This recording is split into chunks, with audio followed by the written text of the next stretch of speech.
One of the best feelings when playing indie games is when you stumble into one that surprises you and exceeds your expectations.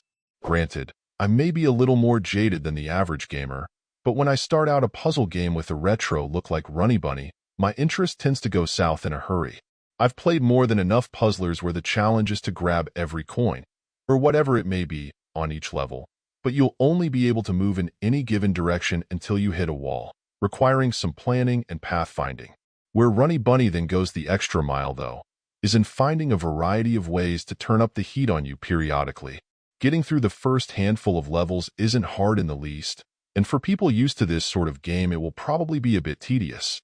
At first, I was surprised that the game wasn't concerning itself with the time I was taking, or the moves I was using, just content to allow me to grab everything at my leisure before exiting the level.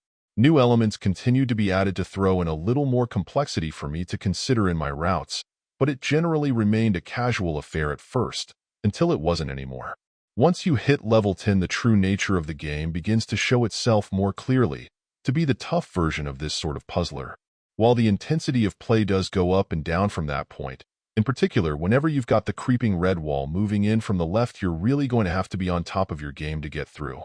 Since nothing is explained explicitly, it actually took the first few deaths to really understand what was going on, but from that point on, whenever a level had it, I could be sure it would be a challenge.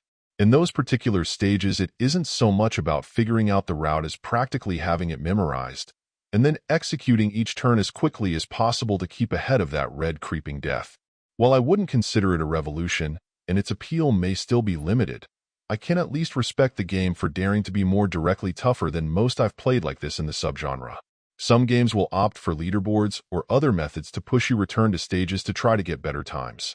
But in this case, you won't be able to move on until you've shown a fair degree of mastery of the stage and some nimbleness in your controller execution.